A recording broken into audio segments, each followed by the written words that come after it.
All right, here we are, episode 8, Iron Age Radio, a very special, intimate, cozy, dare I say, sexual episode of the podcast here in our home, in Iron Age Manor here.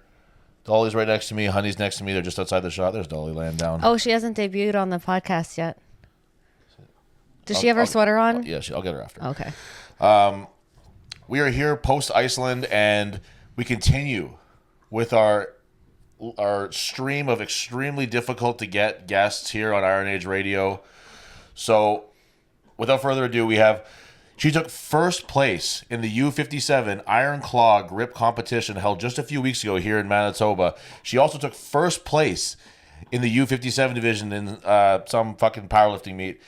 She got 9th place in the Training Grounds Novice Showdown competition held in training at St. Malo last year.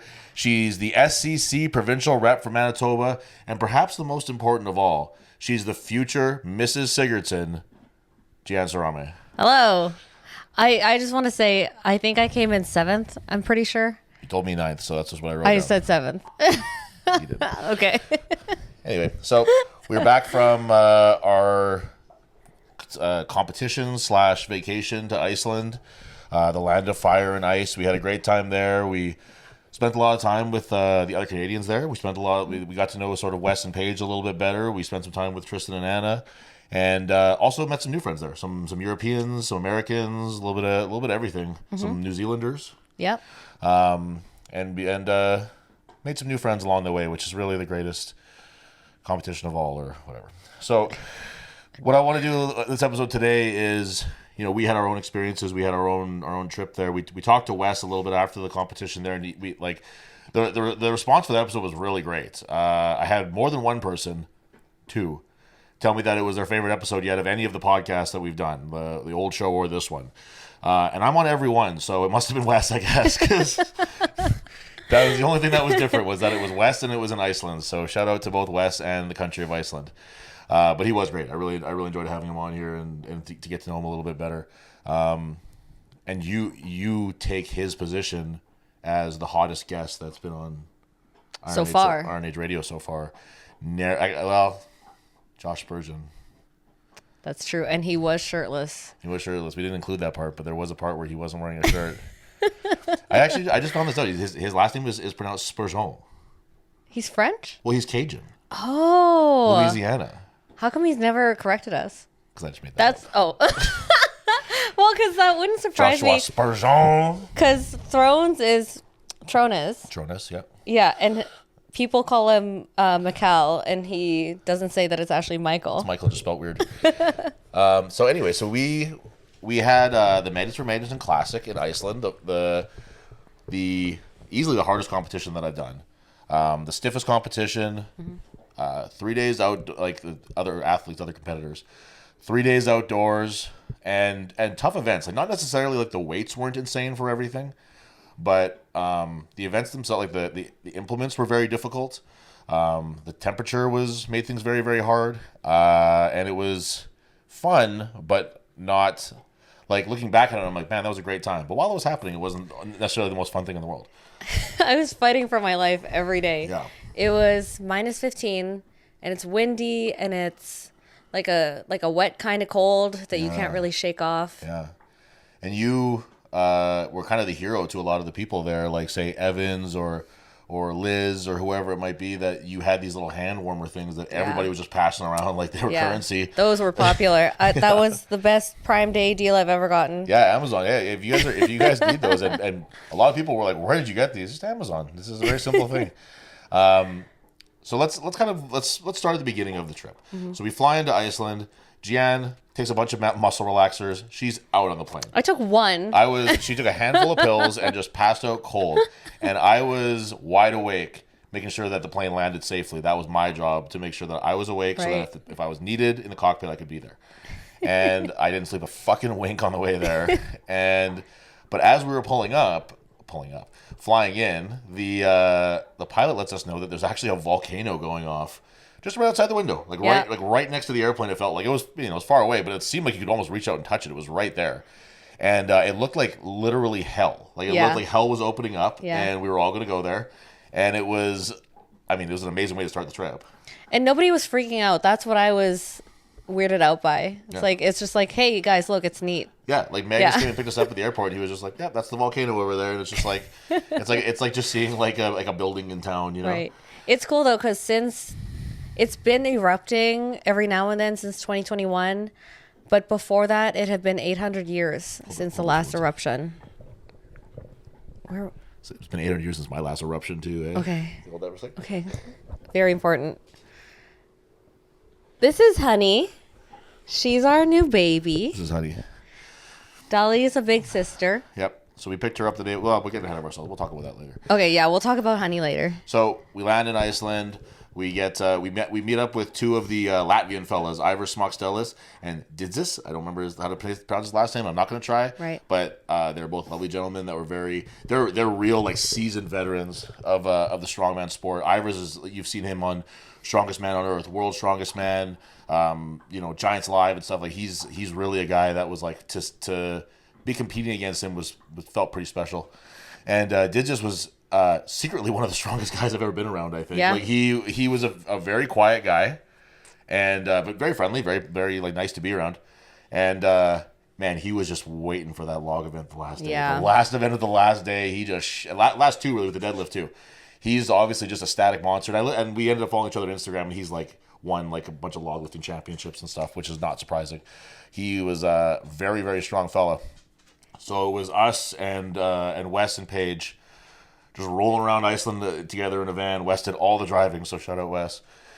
And we went to the town of Husafell, which you may have heard of before because it's the home of the Husafell stone. It's like right by we're staying in the Hotel Husafell, beautiful place, and it was just right by there. It was like you could see it out the window. So the very first day of competition, the very first event was the natural stone press, and I might have taken my performance on this. Oh, hold on. That's my air fryer. Before that, they took us out to the hot springs the night before the competition. We went to a hot springs the night before. And we watched the Northern Lights as we were in a hot spring. It sounds made up. Yeah, it was pretty amazing. It was really crazy. And the same day we saw the Northern Lights, a volcano. We were in a hot springs. We met Laws and Liz. Yeah, we met. It was a cavalcade of celebrities at this event. So the first day though, we had the natural stone press, and I might take my performance on that one a little harder if so many guys had struggled with that event. Like I think like 5 guys all split the points at one point there. Yeah. There was like I don't remember the numbers, but there was a stone. There was one that was a little bit heavier, and one that was a little bit heavier, and then a third one. And guys who had pressed the stones before were like, don't even bother with those two. They're fucking hard. They're brutal. Andrew Burton pressed one and cut his finger really badly on it. Yeah. He had bad luck with his hands. And we all skipped ahead to this one stone, and it was just like, it was -15 that day. The stones are cold and wet. And it's windy because we're in the middle of nowhere. Yeah, it was. And like I said, this isn't me making excuses. It affected every guy this way. Like only about half of the group of 15 guys got past that stone.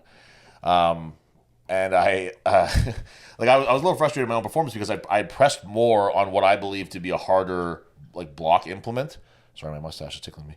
It's like the one that I have sits way out in front of you and it's really challenging, and I'd hit more weight on that, so I felt like I was like, these look really good, really compact. I should be able to hit close to, or not, if not more, what I've hit in training. And it just wasn't there. I went to press and I lost my balance and it fell back and hit me in the face, and I got the tiniest little cut on my chin, but it just sort of set me for a loop for a second. And I really do regret not taking one more crack at it, because I think that if I had loaded it up, I would have had a better chance. I think I had enough of a chance that I could have taken one more shot at it. But just in that moment, I just felt like I was like groggy and weird from taking the stone in the face, and I should have taken one more shot, and I didn't, and that's just where it ended up. You looked like you were gonna topple over, and for context, right behind them is a cliff, and there's nothing to hold you back. There's no railing, and a bunch of guys slipped and or fell or whatever, right? So it's hard to say what you could have done as well. It just didn't coulda, woulda, shoulda. Yeah, obviously you were disoriented. Well, that's the thing, is that you could see in the video when I watched it back, I was like reaching, like I thought that something was like in my mouth. Like there's a moment where I try to, and I remember thinking that too. Like I gotta get this fucking thing out of my mouth, like whatever it might have been. It wasn't my mouth guard. It was like I felt like my beard was in my mouth or something. Even though I don't really have one right now. You said it felt like a hair. Yeah, it was just the weirdest fucking thing. So that one didn't go the way I wanted it to. But a lot of guys suffered the same fate, so I didn't really take it too much to heart. The Hercules hold, I did take a little bit more to heart. Got last in that one, and 2 seconds would have gotten me 2 more places ahead. And again, if I could have held on for 2 more seconds, I would have. So it's not like I could be like, oh, I should have just done it. Like I'd reached the end of my grip. But it's this whole competition, like the common thread is that while my grip is improving, and I think that it can hang a little more on like a regional level, like for example, like I did fine in the Magnus qualifier in the Hercules hold. When I'm against this next tier of competitor, this next level of guys, I'm really exposed as not my grip not being there, and that's something that I have to work on, something that I have to put a little bit of effort into, and I have been, and I will continue. So it is what it is. Any notes for you on the Hercules hold that you saw? Or Andrew Burton took the win on that one. Kielczkowski pressed a world record on the stone to win, and like blew the record away, I believe. And Andrew Burton, like at that time, coming out of fucking nowhere, world's strongest firefighter. So he's got a pedigree. It's not like he's nobody, but I don't think anybody expected him to be beating Kielczkowski in events, and he takes first place in the Hercules hold and really sets like, oh shit, like this is somebody we have to be paying attention to. For Hercules hold, the handles were metal and shitty and cold, and your hands don't work when it's that cold. Yeah. And you can't keep your hands warm because your hands get sweaty right after. Well, that was some great advice that Tristan gave me, was timing your hands being out of your pockets and being in the cold and applying your chalk, because there's varying levels of sweat that will be on your hands when they're in your pockets. There's like a vapor effect when you take them out. The sweat gets cold, and then when you apply, it's just like there was a whole list of things that me, as somebody who'd never done a cold outdoor competition before, a winter competition, I was like, oh, I didn't know that, and that's why I'm really thankful to have some of these guys who, like say Wes and Tristan. We were kind of Team Canada out there, and they were extremely helpful in these situations, because I really could have. It could have been worse, you know what I mean? Well, no, it couldn't really have been worse. I would have just gotten more last place, but I at least didn't. I could have embarrassed myself more, and that would have been worse. You could have completely shot the bed. And I could have just grabbed it and they dropped it and whoa, and it's like slipped out of my hand. That would have been fucking embarrassing. I feel like strongman is just such a different sport that. It's the only sport that it's individual, but everybody helps each other. Right. And it doesn't really matter if you're direct competition. Like it's. Well, and that's we'll get to it a little bit later. But the Icelandic gentleman, Christian, was extremely helpful. Yeah. And he had a little bit of an edge because he'd used some of the kit and training and stuff, but he didn't keep any secrets. He didn't keep it. Yeah. He didn't keep things to himself. If you asked him questions about things, he was the one who told guys that those lighter stones were a little fucked. And he shout out to him for there was a couple things that he helped me with that if he hadn't it could have ended up worse for me. So the last event of the day on day one was probably the hardest pill for me to swallow, to be honest. It was the Husafell carry with the actual Husafell stone around the sheep's pen in Husafell. So this was like a really important event to me because I do well. I think that people expected this could have been like the potential was there for a record, which truly I didn't want to get ahead of myself, but I truly did believe that I was at least going to get first in this event. And that sounds crazy now with how it turned out, but I've done really well at these events in the past. I've beaten guys who are really good at these kind of events, and it just didn't happen that day. The Husafell is very compact for being 410 pounds. It's surprisingly small. I was really surprised because we walked up and I was like, well, that can't be it. Like, that must be like a warm-up one or something. Yeah, it looks like it could be. Yeah. And it sits much closer to you than, say, a shield. For the shield that we have at the gym, I had a position with my wrist sort of cocked around it where it just fit like a glove, and it was really, really good. And then all of a sudden I picked up the Husafell and it wasn't fitting that way. It just went way past it. Yeah, I had to get more of like a hug around it, and I just wasn't. I had locked into this like technique and position that I've been practicing. And it just wasn't there. And I thank God that I at least got around once. If I hadn't done that, I would have just killed myself in Husafell. I would have jumped off the cliff, and that would have been the end of me. But I at least ran into the mountains and just laid down. yeah, just buried myself in snow and never come out again. But I got around once, so they call that full styrker, which is full strength. Although I think we would give the full strength award to Vilius, Yes. who broke his own record Oh through my goodness. nothing but guts and balls and just sheer willpower. This once he gets around it twice, he just starts shuffling sideways, and like he just wants to break his own It's like a record, step and it every means so second. much to him. It's so hard. It's so hard what he's doing. It's all grit. Yes. Not a lot of guys have that that fortitude. Yeah. To be able to pull it out like that. And he knew too, because he everybody had already gone. There'd been a buildup of him, he's going to break this record. Yeah.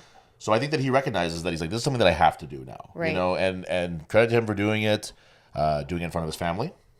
That made me cry. Yeah. When he broke his own record, I just started tearing. I was like, and in front of his baby. Yeah, he has a very cute baby, not a newborn anymore. It's been around for a little bit. She's now, 8 months old. Yeah, but a very beautiful baby with his beautiful wife and a lovely family they have there. So congrats to Vilius for everything that's happening for him right now, because he's living it up.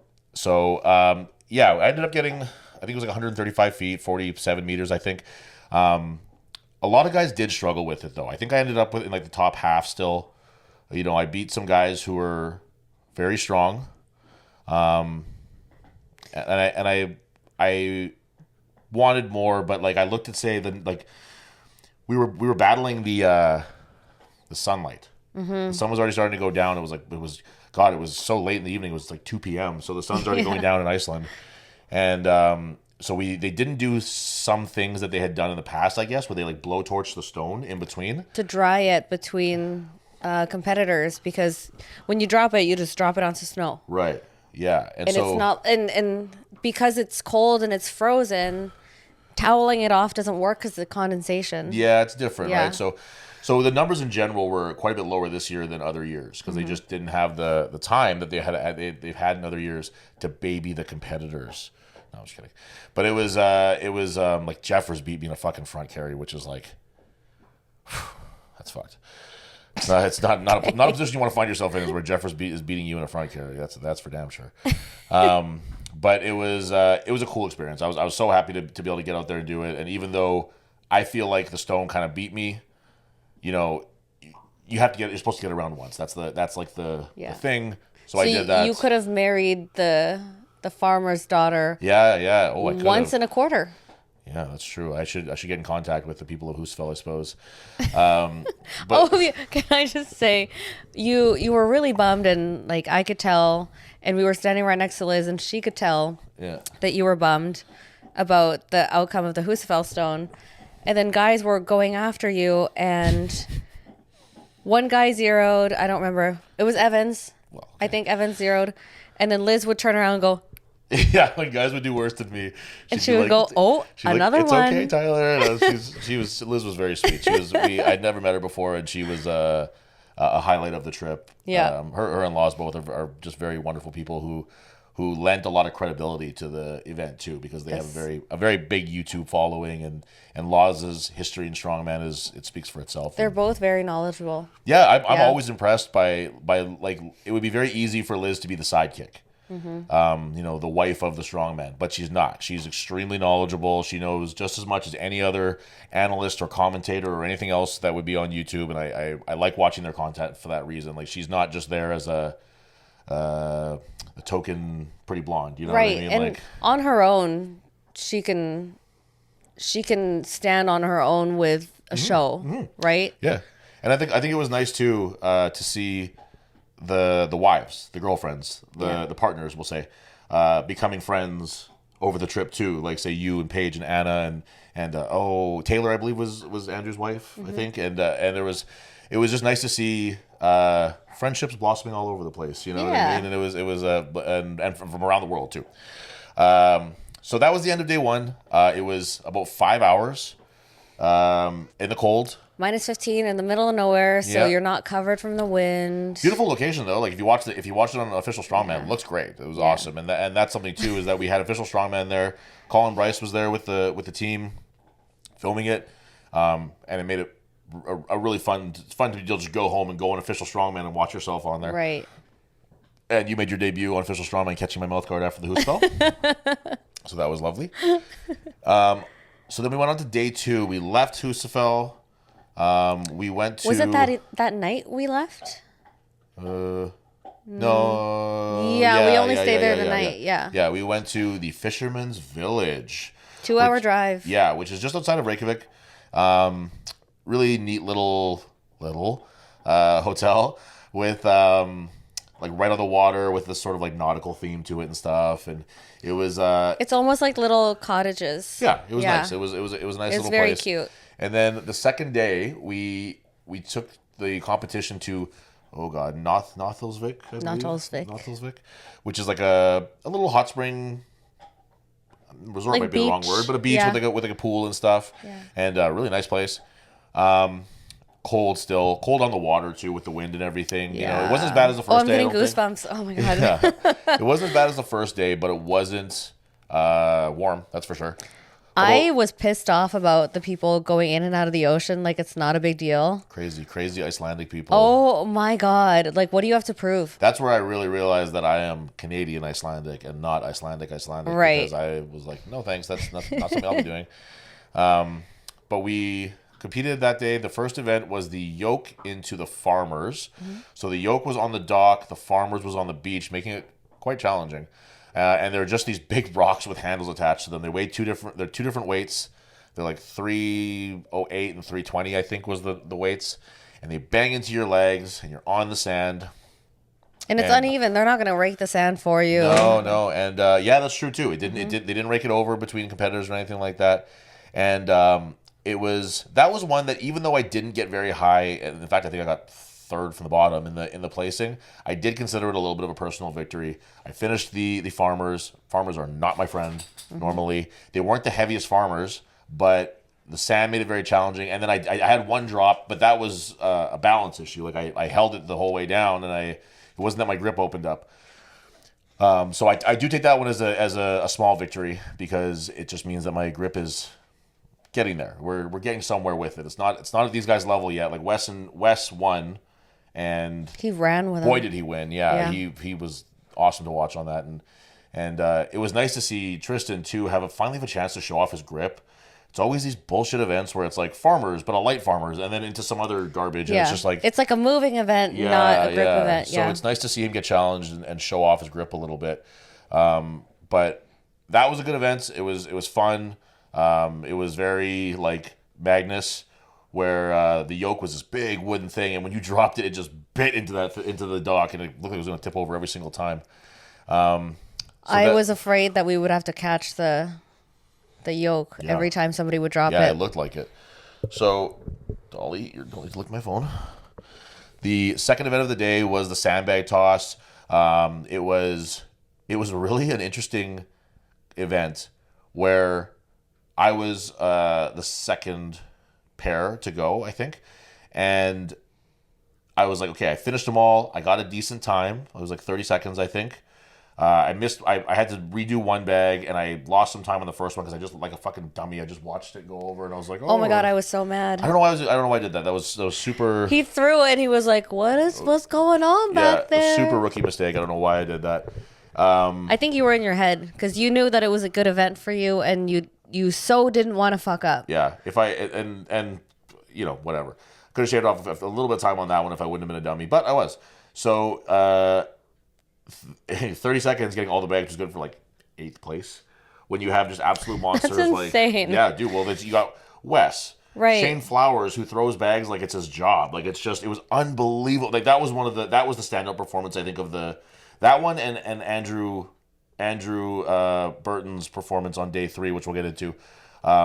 Those were the two standout where it was like there's no beating that time. Yeah. He didn't lose any time at all on that. Literally, like this man was made to do this. Yeah. Yeah. There was nothing that he could have done differently, and there's nothing that anybody could have done to improve it. I don't think. I think that's pretty much as close as you can get to like the perfect speed run of a sandbag throw. So shout out to Shane Flowers for that. It was unbelievable to watch. And there was a bunch of guys who did really well. Mm-hmm. The Icelandic guy did really well. The tall Icelandic guy. I'm sorry about that's embarrassing. I forget his name, but he did a really great job too. And both the dogs are chilling here. Oh, come on. But anyway, so that was okay. Middle of the pack. I was fine with that. And then we went on to the third event of the day, which was the natural stone to shoulder / loading medley. Stop. So we had to load 2 stones to our shoulders, then put it over the bar. Both of them were lighter. They were like in that 250 range, I think. That was tricky though, because at that part on the beach, the sand was a lot looser. Yeah. So you can have it steady on your shoulder. And you sink a little bit. Yeah. Your feet you're in shoes. You're not barefoot. Right. And your feet are kind of doing this in the sand. Yep. That was crazy. Yep. Like Tristan lost it backwards because it's an awkward position to have to do it. And he's good. Like he's good at that kind of stuff. Mm-hmm. But just not as good as me. You know? Right? What? Not as good as me. No, not that time. Well. Ever. Well, he's beaten me once or twice in stones, but I've also beaten him once or twice too. I think we're actually tied, honestly, in stone events. You're the only one that knows all the details. That's not true. Jeffers knows too. I think because I beat him at Westerns. Yeah. And then he beat me at the next Westerns, and he also, I think he beat me at Farmstrong. I think so. See, Farmstrong doesn't count because I wasn't there. Yeah.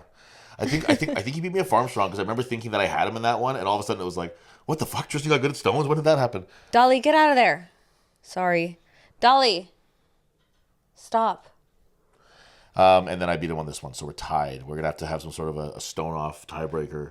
Oh, we can go visit them in Edmonton.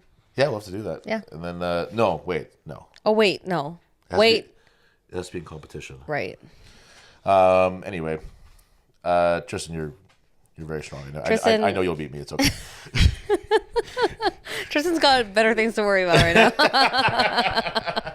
Tristan, I know that you're thinking about like your potential Worlds invite coming up and stuff, but at some point too, we're gonna fucking go on stones. Let me tell you, buddy. Westerns, maybe. Anyway, so day 3. I'm not done with the stone talk yet. Oh, right. So we knew when we have somebody in the competition whose nickname is King of the Natural Stones in Kieliszkowski, pretty much sewed up, who was taking first place on that one. But it was a real battle to see who's going to take those next few spots. And Audrius from Lithuania's strongest man, actually, just a specimen, like tall guy, jacked, like looks like a really athletic, strong guy, like not like a big bloated guy, but just really athletic. And he was the only other guy besides Kieliszkowski to finish all the stones. And that last stone was hard, man. That thing was really, really heavy. So shout out to him for that one, because that was a real standout performance by him. So that I went before him, actually, I think, but no, after him. But I got the first 4 stones, which I was pleasantly surprised by, honestly. I had watched guys setting up the 3rd stone, which was the first one that was without the shoulder, and I kind of got an idea of how they were setting that one up, and I said, okay, that's how I'll make sure I'll do it. One thing that I noticed guys weren't doing is moving the stone closer to the bar. Right. Like if there was a 1.5 feet for everybody else, yeah, I shuffled it forward so there was 0.5 foot. Well, I made sure to run to you and whisper and go, hey, make sure you have them put it closer to the bar. Yeah, so because a couple guys got it, like got the stone up or whatever, but they just couldn't get that extension because it was just too far away. Yeah. So and then you'd have to like dock walk it all the way over there. Yeah. So I just didn't really ask. I just sort of just shuffled it closer. I was like, why not, right? And so I ended up getting not only that one, but the next one, which was the smoothest stone. That thing was really, really like it was like limestone. Yeah, I didn't think it was gonna go. I was really pleasantly surprised when I got that one. And then the last one, I gave it one try. Probably should have tried the traditional style a couple more times, but I did have this idea in my head where I was like, kind of looks like the Husafell stone. So I thought to myself, and it was lighter than the Husafell stone, I think. So I was like, maybe I can stand it up and pick it up like the Husafell, and then just shuffle it over.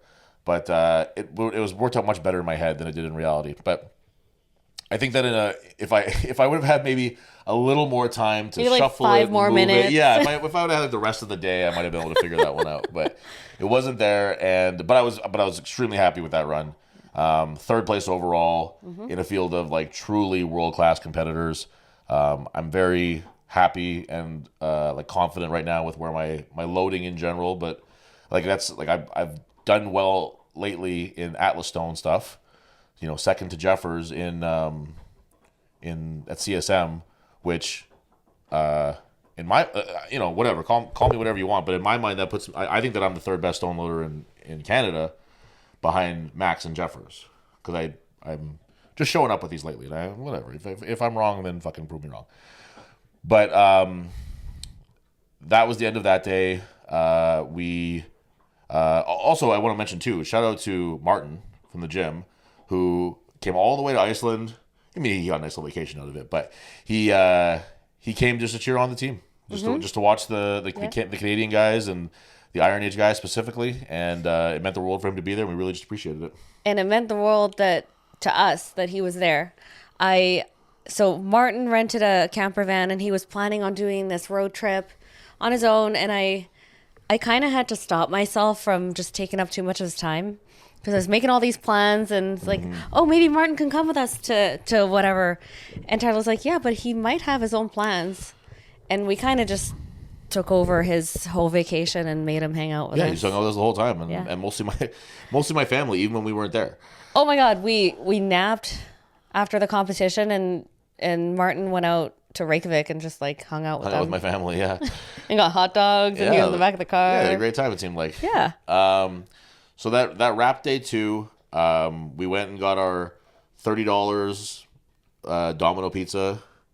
$35. $35 Domino's pizza with 40% off. With 40% off, $35. Iceland is an expensive place. Don't go there if you're not ready to spend some money. I'll tell you that right now. So we wrapped day 2. I had mixed feelings about day 3, because I knew the arm over arm. I'm not good at arm over arms. I'm trying to get better. And I knew that I shit the bed on the log, and I thought that I would get a little better, but I knew that I wasn't like these. There's like 10 guys who were way ahead of me in log in this competition, minimum 10 guys. So I knew that it was going to be a long haul this last day, and I was looking forward to the deadlift, and we'll get into that a little bit. But starting with the arm over arm. So now we're in the Fisherman's Village competing. Very windy, very cold.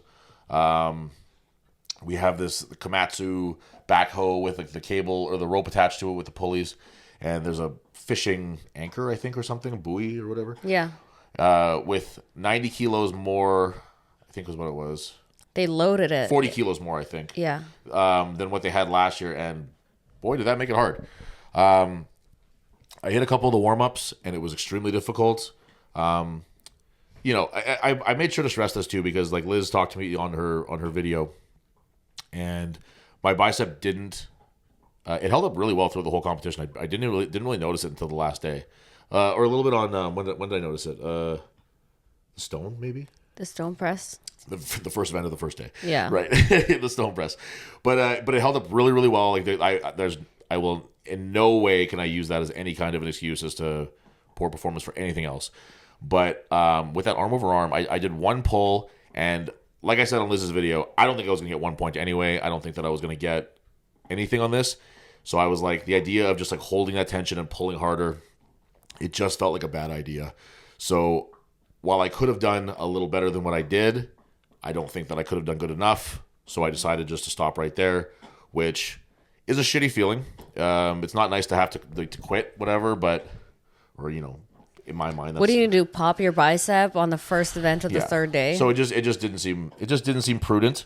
But it was so hard. And that's what I want to stress is that like it's not like I would have been like, oh, if I would have had that healthy bicep, I could have really given Andrew and Kielishkowski and Tristan a run for their money. No, I certainly would not have. And speaking of that, Andrew Burton, insane, amazing, just like stunningly amazing performance on that arm over arm. When you finish an arm over arm that Kielishkowski doesn't finish, right? Man, you can beat anybody in the world in an arm over arm. That's amazing. That being said, it came with a price. Yeah, he ripped. He really tore up his hands. Yeah. Well, he came over to where I was standing right after, and he showed me his hands, and they're all bloody and cut up. Yeah, man. And I look at him and I was like, I don't think you're meant to have fingers. Yeah, because he cut his. Yeah, he mentioned earlier he cut his finger on the very first event, and but he didn't need him after that, so it's okay. No, yeah, he was pretty much good. That was just an amazing thing, and Tristan did great with it too. In fact, I think that if you were to look back at the instant replay, I think that he did finish. It was never really clear exactly how high you had to. Whatever. They need a bell at the top. Yeah, something like that maybe would be the answer. But Tristan did fantastic in it. He's got such a great grip. It was good. It was good to see him have a chance to show it off a little bit, like we said earlier. And so that led into the deadlift, and deadlift, the warm-up's feeling good. I knew that, third day of competition, we're going to get what we're going to get on that. But I really, really thought that I would have had 380. Kilos. 380 kilos. I think I got 360. 300, 320, 340. They were doing quarters, I think. I think I got 340. I think I got 3. Did I get a 4? I don't remember. Not what I wanted though. Honestly, I pulled more in training. But, I'd also done more on the log press in training, and I'd also done longer in the Husafell in training. So it was getting kind of hard to point to that as like, oh, I should do better, because it's so different there. It was really windy that day also. I was very scared because there was a break in the cottages where it became a tunnel, and it pushed me all day. Right. And Martin kept laughing at me because I would be standing with him and I would just get pushed. Yeah. And it was interesting too, because I allowed myself to be sort of intimidated by the competition a little bit. So when it was my time to go, I didn't feel like I had on the deadlift bar. I didn't feel like I had the setup that I wanted. I was too narrow. And then when I watched the video back, I was like, why am I so fucking narrow? The knurling on the bar was quite narrow. So I allowed myself to let that dictate what I was doing too much. Oh my God, that's the number one thing you tell your clients not to do. Don't let the knurling on the bar dictate it. You go wherever's comfortable. Yeah. But I felt the pressure of like, we got to move, we got to get this going.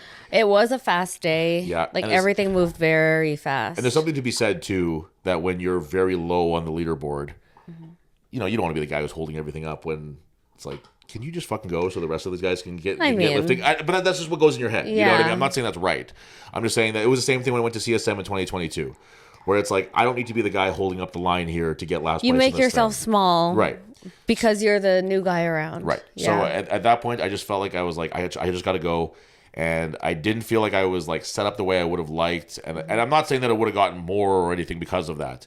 But I just, the second one, my strap was starting to open up on me. And I was too narrow, and I was just like, "What the?" It felt like I just never deadlifted before. It was just really weird, and it was my own inexperience at that kind of level and that kind of competition starting to kind of shine through a little bit, and just a little bit of exposure, like exposing me as not, most of these guys, not all of them, but most of them have competed at either this level or higher. Yeah. So for them, this is just another day at work. And for me, it was like, this is a very high stress situation. So it's something that I have to work on, something that I have to practice a little bit and make sure that it's not something that I carry with me to the next big competition that I do, which would be like North Americans or whatever. But it's kind of cool because by the time you get there, it's like you've shaken off those nerves of working with these really big names too. Yeah. But you don't get anxious at like, oh yeah, like I can't talk to this guy because he's like a big star or whatever. Not that it's not all. that, but No. I think it's just. But there's like TV cameras and we're trying to beat the light and it's just there's so much going on that and I'm miserable and it's cold out. Yeah, well, and people want to go, right? They want to get this shit done with. So I was just kind of like and like I said, I'm in no way am I trying to say that affected the score or affected what I could have pulled. But it was just I was in my own head and I was like, it's time to go. Let's fucking go. And I could have taken 10 more seconds just to make sure that I had everything the way that I wanted it to. So the deadlift that I did was okay. It was like I think lower mid pack, but getting one more would have been a really big difference maker in the points. But it wasn't to be. My fucking mustache is driving me crazy. And then the last event, log, just bullshit. I don't know. Like I've hit 330 for a triple in training, but I couldn't hit 295, 310, and then 330. It just I don't know what it was. I was just zapped. I just felt like I had nothing left, and I had maybe mentally resigned. Yeah. Before I even started. So. Well, and then you had time to attempt 330, but it landed off the platform, and you are responsible for getting it back onto the crash pads. I might not have had time to try it again, but I also don't believe that it felt like it weighed 500 pounds. Like I was just like, I don't know what it is. Like I said, I've done more. Yeah. I've done that weight more times, but it just, I haven't done that weight out in the cold, third day of competition, third event of the day. That's, so it's just that's what I was the most scared of, because it was so windy. Like I was getting pushed. Right. So I'm just imagining someone locked out or trying to get to lockout, and then the wind pushing you forward or back. Right. Like I was really anxious. And that was so that was the end of my competition. I ended up getting second to last in the competition, which like I was mentally prepared to be like, this could be my first competition where I get last place. It's a very real possibility. And now that could be North Americans. But I because the second day I finished 10th, top 10. It stung a lot more to have that third day, kind of just like slip away from me. I could just feel it being like, God damn, like it's just not. When I had the crappy run on the log, I was like, well, none of these guys are getting less than what I got. So I knew that my points could only go down. It was just a very defeating sort of feeling.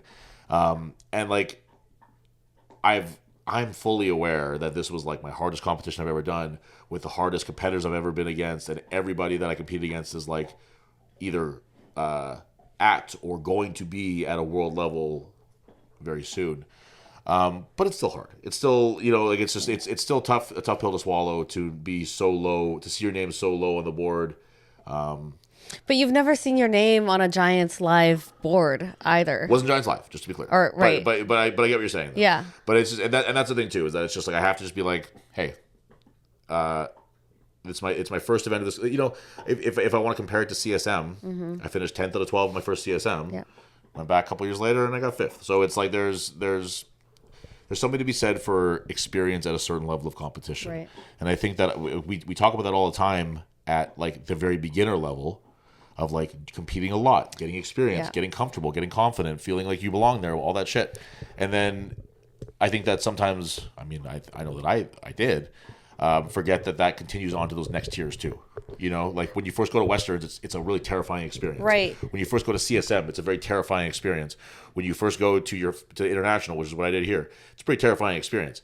And then now the next time that I go, I'll be a little more comfortable, a little more confident, have a better idea of how things kind of go, and just build on that. Yeah. That was a whirlwind of a trip. That was the worst competition I've ever handled you at. See, I didn't hate it. Like I hated it. The cold didn't really affect me as much as it. Like I think that me, Wes, and Tristan. Like, what are you gonna try to do? She just wants to sit by me. Me, Wes, and Tristan were handling it pretty well. I think some of the guys didn't do as well with the cold. Some of the guys who weren't from cold climates, the New Zealand gentleman, Evans from Ghana. Yeah, Evans was having a rough time. Yeah, these were guys that just aren't. They just don't. No. She's gonna no. So, okay, you can go over there, please. So, the cold didn't bother me as much as it did with a lot of the other guys. Like it wasn't pleasant, but it just wasn't. It affected the competition, but it didn't ruin my day like it did for a lot the of record, guys. It ruined my day. Yeah. I was wearing wool socks, 3 pairs of pants, a heated vest, a wool sweater, winter jacket, hand warmers, toque, and a face cover. Still cold. So the competition being over, I'm sitting crying. No, I'm just kidding. I wasn't crying, but I felt like I no. It wasn't that bad. It was not that bad. I was feeling a little dejected, and I was feeling defeated because I was by 13 other guys. But it was I thought to myself, you know what? I did have sort of another thing that I wanted to do here in Iceland, and I wanted to do it a little bit under happier pretenses. But I thought to myself, what better way to pull myself out of the doldrums of having a so-so competition than by asking the woman that I love to give me her hand in marriage. I would show you my ring, but it's at the jeweler's. Yeah, we're getting her the biggest ring you've ever seen in your life. It's so expensive. You'd be sick. I wouldn't even want that. You would be sick if I told you what I paid for this ring. You wouldn't be unbelievable. So anyway, she said, yeah, and we're gonna get married at some point. So thanks for saying yes. Thanks for not embarrassing me in front of Martin. Who was our secret photographer. We were standing. I decided I was gonna do it during the log event, I was like, I'm just gonna do it here. Like while you're pressing, is that why? Yeah. I was like, this sucks. I gotta do something about this. So I was just standing there, and I was standing next to Andrew's wife, and I hadn't really spoken to her very much. Just hadn't been around her very much. Right. And it's your first time meeting her, also. During the trip, yeah. And I said, hey, can I tell you something? And I hadn't told anybody this. It's like, can I tell you something? And she was like, yeah, sure. I was like, I'm gonna ask Jian to marry me. She was like, that's great. And I was like, yeah, cool. And then I just like walked away. Also, I just had to tell somebody, and she just happened to be standing there, and she seems like a very nice lady, so I wanted to tell her. After he proposed, I said, oh my God, did you tell my parents that you were gonna do this? And he goes, no. Did you tell your parents? No. I was like, did you tell anybody? He goes, well, I told Andrew's wife. And then like an hour later, he goes, oh, I told Alec Jose as well. Yeah. Just the people who need to know, you know. So that was the big news to come out of Iceland, is that me and Jian are now engaged to be wed, and we're the mama and the papa of Manitoba Strongman now. Almost officially. Before, it was me and Devin were the two gay fathers. That's what he said. You're still the gay father. That was his description of it. And now we have a mother and a father. And two babies. And the children of Manitoba Strongman. I don't know. Is there anything else you wanted to add from the we stayed for like 4 days afterwards. Yeah, we went to the Penis Museum. We went to the penis. Oh my God, Tristan would not stop talking about the Penis Museum. The whole trip. It's the first event of the first competition, and he walks up next to me and he's like, "Look at these pictures from the Penis Museum." I was like, "Tristan, God, I'm trying to lift some fucking stones here." Also, they have these molds of like celebrity wieners, and Jimi Hendrix had a Coke can. Well, you're not going to believe this, but Jimi Hendrix had a big dick. It was just crazy. Yeah, it was a big one.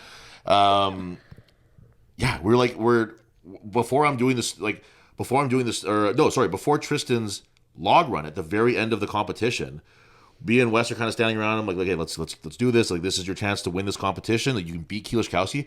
And he's just talking about the fucking Penis Museum. And I was like, Tristan, dude, you got to focus on this log, dude. Like, you have to get this you have to win this event. And he's just like, oh, I know, I just can't stop talking. When are we going? I just can't stop thinking about this Penis Museum. And I was like, Tristan, you're losing focus, dude. And he didn't get it. So I think that if this competition would have happened anywhere in the world besides where they have a Penis Museum, Tristan beats Kielskowski, no problem. Right. But he just couldn't break that. Or he should have went before the competition. He should have gotten it out of his system. He should have gone every day to the Penis Museum before we competed. Got up at 6 a.m. and went to the Penis Museum every single morning, and he would have been much better off. Also, if you look it up on Google Maps, it says that it's across the street, and we couldn't find it. And then he goes, "Guys, we're here," and he's waving us, and he's right. Tristan just pulls out VIP parking in the basement of the Penis Museum. He goes there so damn often. They know he just pulls into the special Tristan only lot or spot. He gets out, throws his keys at the valet. Oh, thank you, Mr. Hoth. And they let. Couldn't believe it. I couldn't believe. I've never seen somebody get treated so well at the Penis Museum as Tristan Hoth did. And they didn't know his wife. They didn't know Anna. So it's just him going there by himself, obviously. Right. So it was really a sight to behold. But the Penis Museum was an interesting place to go. Yeah. It was fun. And we went to the Sky Lagoon because the Blue Lagoon was on fire because of the volcano. Yep. I don't know. I feel like we did a lot. We did a lot in a few days, and we went and like Martin had a list of cool things for us to check out that were just like things you just drive up and here's the most beautiful thing you ever seen in your life. You know? Oh my God, there was a waterfall on the side of the highway. Yeah, it was just like amazing stuff. Yeah, and Iceland is bar none the most beautiful place I've ever been in my life. It's also the most expensive place I've ever been in my life. Mm-hmm. It's also one of the shittiest climates that I've ever been to in my life. Like all year, it just sucks, and it's dark. God damn, it's dark there. It doesn't get light until like 10 a.m. and it starts getting dark at like 4. It's so brutal. The day after day 3, so like one of our first free days, we decided to sleep in, and we woke up at 10 in the morning, and I thought it was still pitch black. Yeah, I thought it was still like 2 in the morning. Couldn't believe it. I don't know. I don't know how anyone gets anything done in Iceland. I never would be able to. I'd be like, well, it's 4 o'clock. Time to shut everything down for the day. Like that's it. Exactly what I would do. Yep, that's it. Go home and get ready for bed in 8 hours. So that was the trip to Iceland.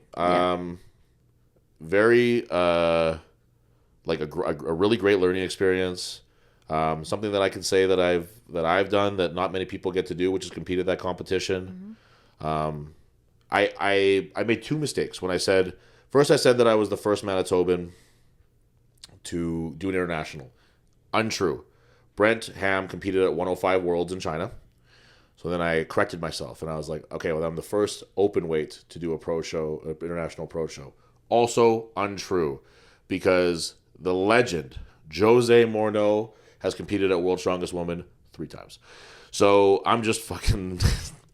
just a guy who just did a competition. But I'm still very happy with myself. You're the first guy with a rat tail to do an international competition. I'm the first male open... From Manitoba. From Manitoba. From southern Manitoba. Yeah, first guy named Tyler. So, can't take that away from me. Also, the founder of the Penis Museum is a Sigurdsson. Yep. Old uncle, whatever, penis lover. So we came home and that was the end of our beautiful trip. The story about Honey before we wrap up. We're not wrapping up yet. Oh. Story about Honey. So we landed in Winnipeg like 1 a.m. on the Friday. We went to bed. I woke up at 5:30, unpacked, cleaned the house, and then we went and picked up this sweet little baby. They're getting along really nice, actually. She's wearing a sweater right now. She's wearing a sweater because she's a baby about being outside. Yep. It's cold though, man. I don't blame her. She just cries the second I take her outside, and I do too. Yeah, so we have a new dog. We have a new life plan together. We have a new outlook on life, and it's a great day to be living in this house. Some of the stuff that we have coming up you're so close to me right now. I'm so cold. Some of the stuff that we have coming up in Manitoba Strongman. So I'm hoping to have announced it this week, but if we haven't, hey, here's the announcement. Alec Jose is coming to Manitoba to do a seminar. Coach of Inez Carrasquillo and Lucas Hatton, two of one of the best males and one of the best females going in the strongman game today. And that has just won the Rogue Invitational. Lucas is America's Strongest Man twice over. He's podiumed at the Arnold UK, and everything he's done, it's been in a relatively short period of time. And since working with Alec, so I'm super excited to have him in here.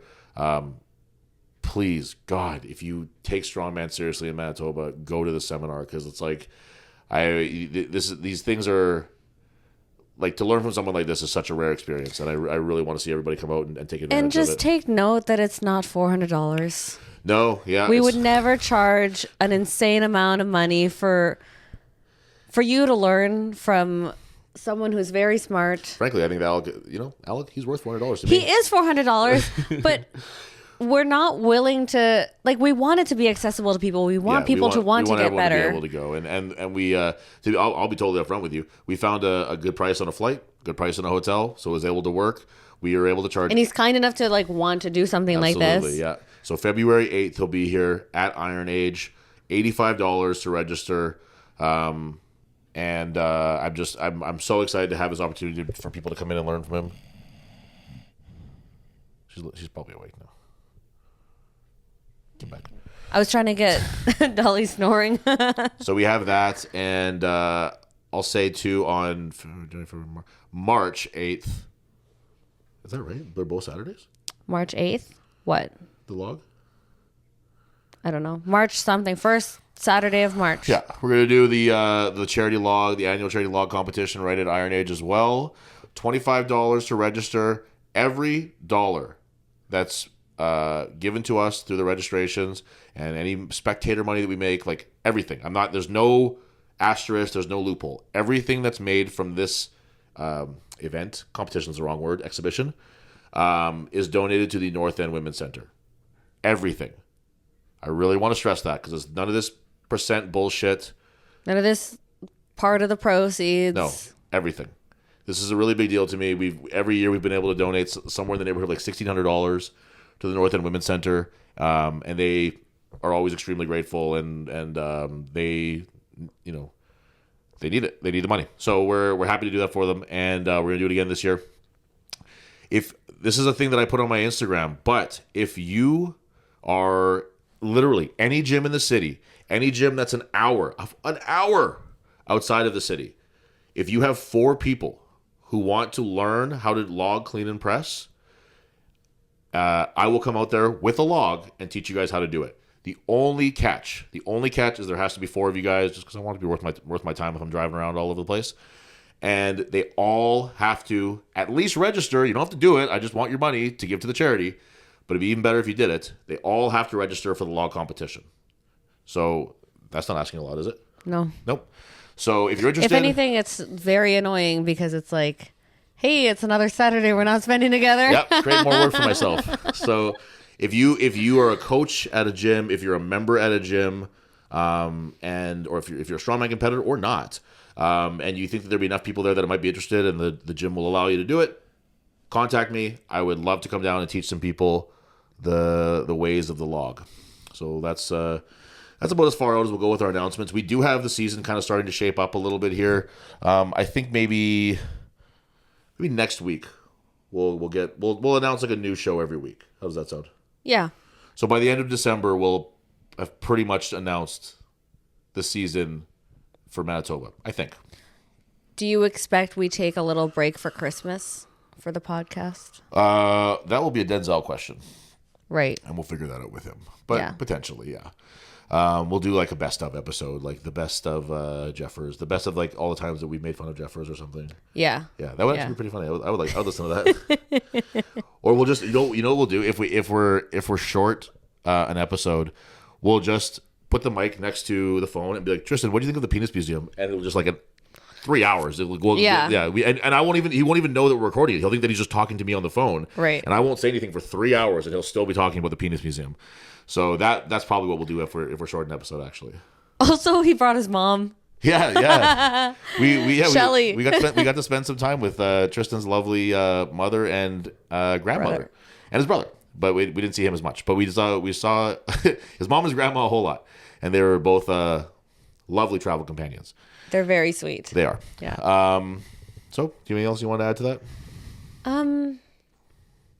No, like it was just the hardest competition I've ever handled you at. So it was a whole new level of stress and competition for you too then.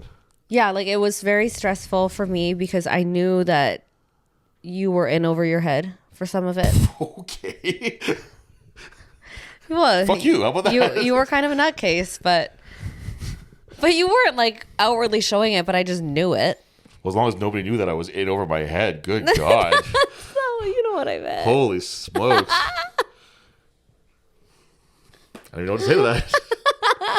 Do you regret proposing now? Yeah, I've never felt so believed in my life. No, that's not what I mean. Oh my God. It's recorded. Well, whatever. I urge all the listeners to press back 15 seconds, 10 seconds, whatever, and you will hear Jian say you were in over your head. That's not what I mean. I meant that you were like overwhelmed.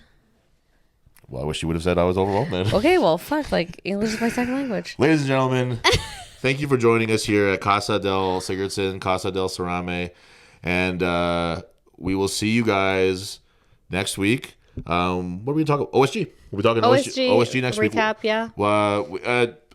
It'll be known by then, but I'm going to put it out there too that unfortunately Dan broke his foot.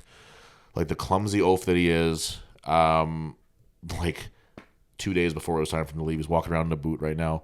So all the best to Dan in his recovery. Mm-hmm. We're really, really hopeful that he can get his qualification deferred till next year.